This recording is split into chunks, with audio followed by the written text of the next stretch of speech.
Hello, everybody, and welcome to The Mystery. I am Matt. I am a psychic, I'm a medium, I'm an eclectic witch, and I do all kinds of things within my practice. It is never dull, and it is always fun. So, today I am bringing forth our air sign reading for the week of June 5th through June 11th. Remember, this is not a timeless reading, so whenever you see this, it still will apply for June 5th through June 11th of 2022. How I throw my charms and how I read my charms is intended to get the direct message from what is on the table in front of us and what is in front of us in our next week directly. So if you see this 3 months from now, I'm probably going to have a video for that week 3 months from now, and that will be much more applicable to you and your life than this one will. So they're not intended to be timeless.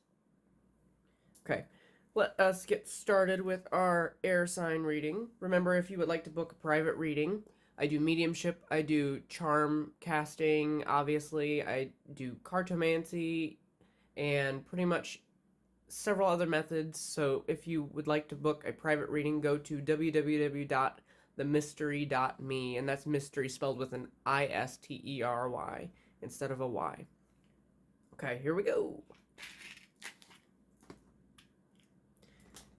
Let's get our air signs for June 5th through June 11th of 2022.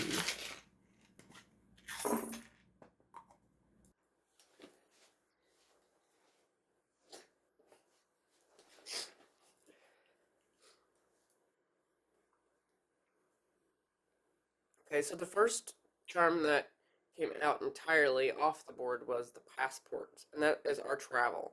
So, generally when they go off the board, I would take them as more significant, but this time I don't see travel happening nearly as much as we would want.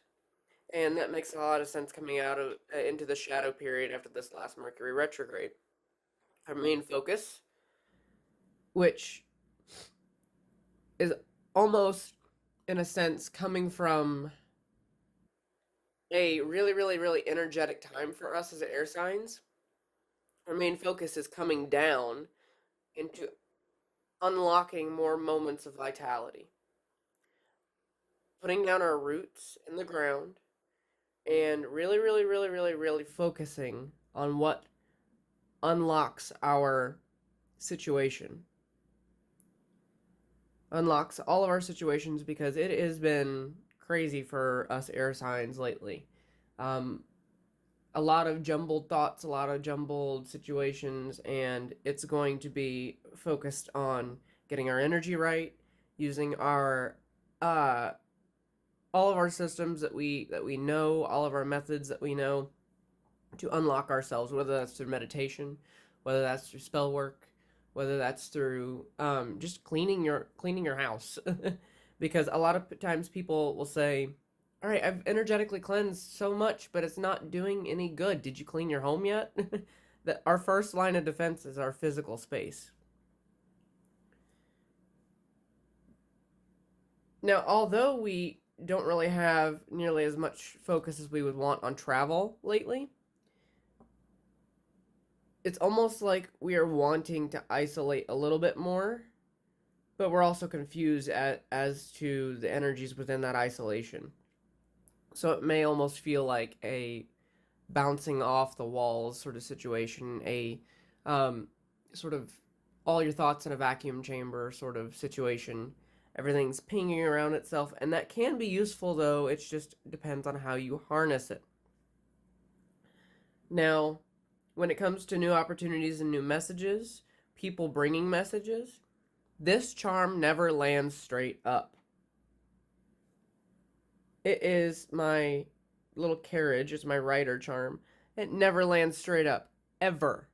And here we are with it landing straight up and pointing right to your unlock moments. So, you can expect within the next week a lot of direct messages as to almost slap you in the face messages as to what needs to happen to get you into the situation that you desire and get you through into your manifestations. Okay, let's see what we have over here. I'm going to focus on this group of 5 charms over here right now. It looks like your grounding for this next week will come through sitting in that masculine energy to make decisions. So if you find that you know what you want, why not go for that? That's that masculine energy. Stick with it. Stay to it. Any of our chattery thoughts or our indecisiveness um, can be definitely wrapped up through asking yourself, what brings me joy? And if it doesn't bring you joy, setting it aside. The things that we are often passionate about, they manifest a lot easier for us. And the decisions don't oftentimes even feel like decisions. They just feel like the right thing to do, so they become our path. So be in the masculine when it comes to any decisions that you make in the next week. They will seem like they aren't even a decision at that point. Your grounding also looks away from your barriers, any of your blockages.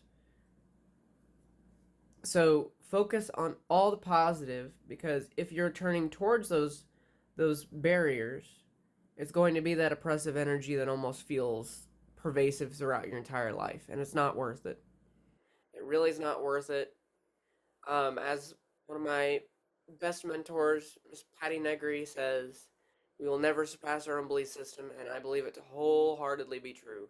If you stick yourself in that negative, pervasive energy, then you are going to stay in that negative, pervasive energy. So this is a hinging and an unlock moment to where we are needing to focus directly on making our own decisions through our joy, and it won't have to feel like a decision after that, and turn away from any of those barriers and blockages.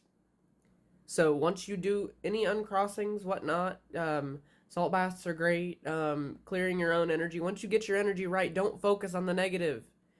I always say, if you clean out your closet, but then you bring more stuff right into your closet, what's the purpose of cleaning out your closet? So focus on the positive sides to every situation so you don't live in that negativity.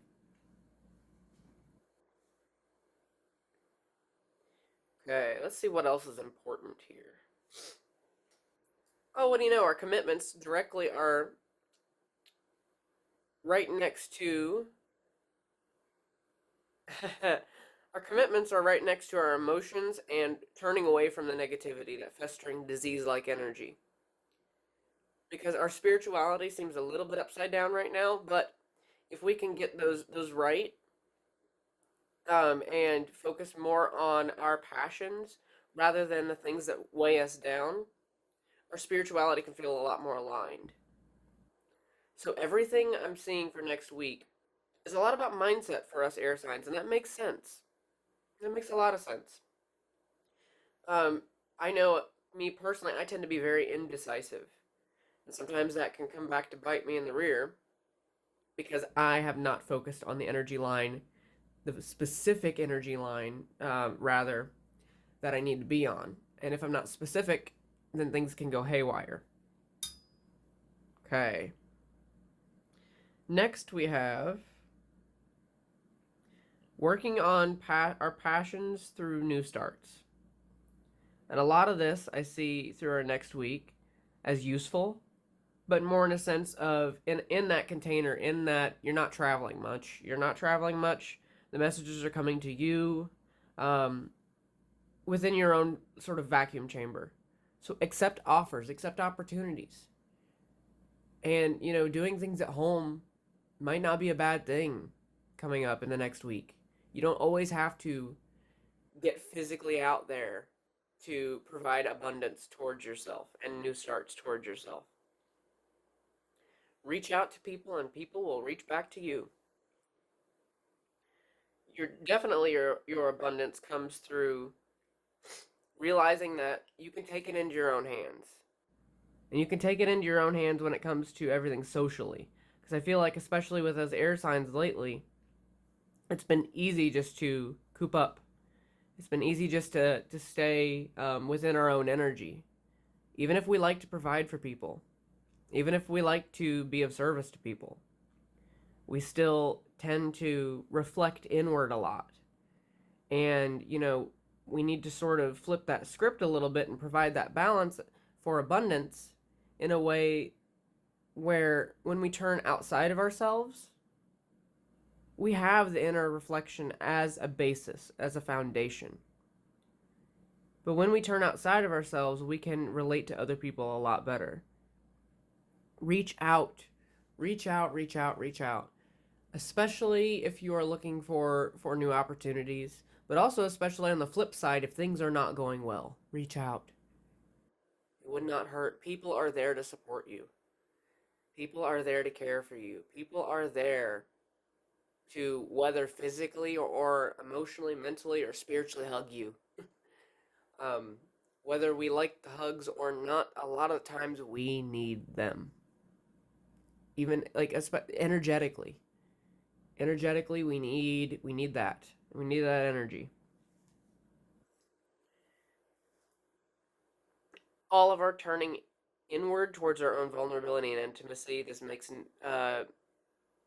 no surprise to me, is in the home right now. It's in the home, and realizing that any of our death card moments of our endings into new beginnings, our ending of cycles and starting of new ones have already happened. Especially that the retrograde is coming to a close.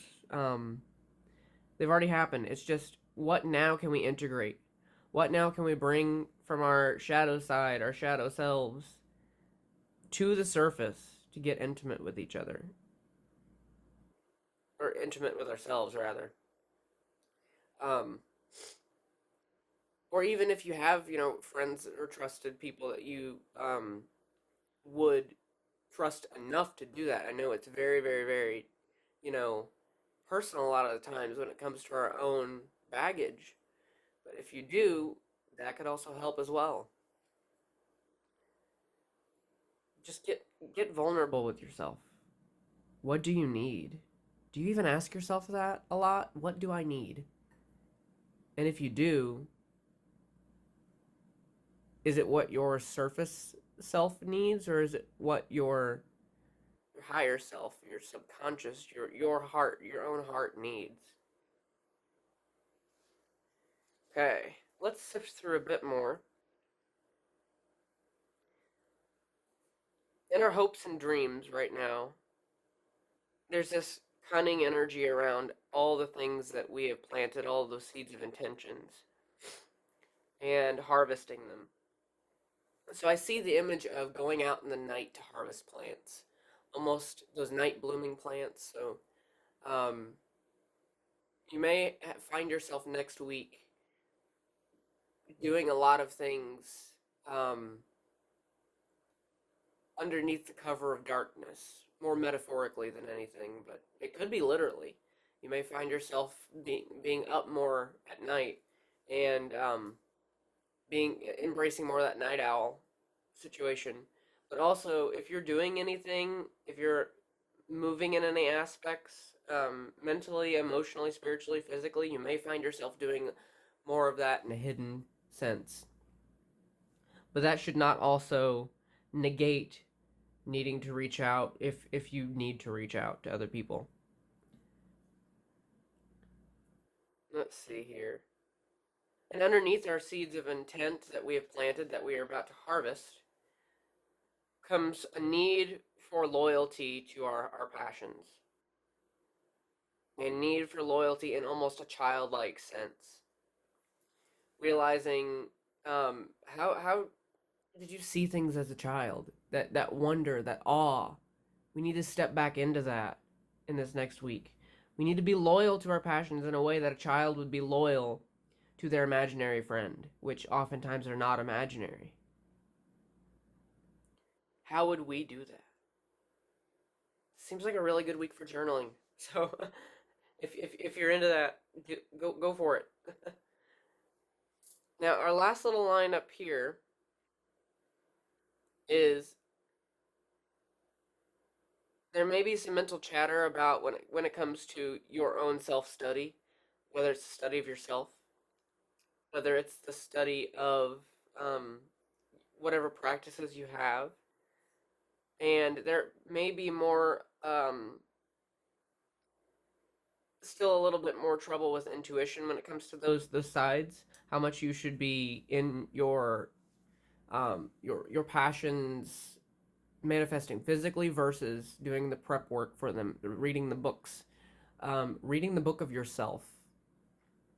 So what I'll say is it would probably be a better idea to get your energy sorted. Like I said, it's sort of a vacuum chamber with all your thoughts bouncing around back and forth inside them. So get your energy sorted first, and then decide whether you need to start doing more manifestation for something, or whether you need to be doing more study into that. Because every situation is going to be different. It's the chaos, though, of every situation being a little bit different that may create those bouncing off the walls energies in the vacuum chamber. So just sort yourself through the shadow period of Mercury retrograde. Sort yourself out energetically, and then decide how you need to go about every situation. Do your cleansings, do your do your salt baths, do whatever you do. Play good music. Keep your space nice and happy. Cut fresh flowers. Go out into the garden and pick some things to bring inside. Whatever works for you to get your energy aligned, do that first before you start weighing any major things this next week. And lastly, what I'm going to leave us with is when it comes to how you present yourself to others, to other situations, radiate your joy as much as possible this next week to others. And I promise you, it will come back to you in return. And it will do more. It's pointing those messages to others, sitting in your joy, is returning right back into your inner child. It's pointing right back to your inner child that feeds feeds your heart and your loyalties. Feeds your wish fulfillment eventually.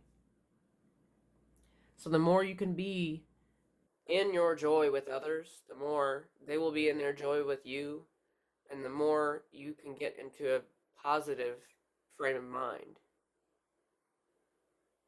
We're all doing our best. Even if it doesn't seem like it, every day we're all doing our best.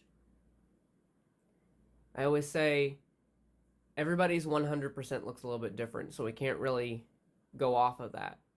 My 100% will definitely look different than somebody else's 100%.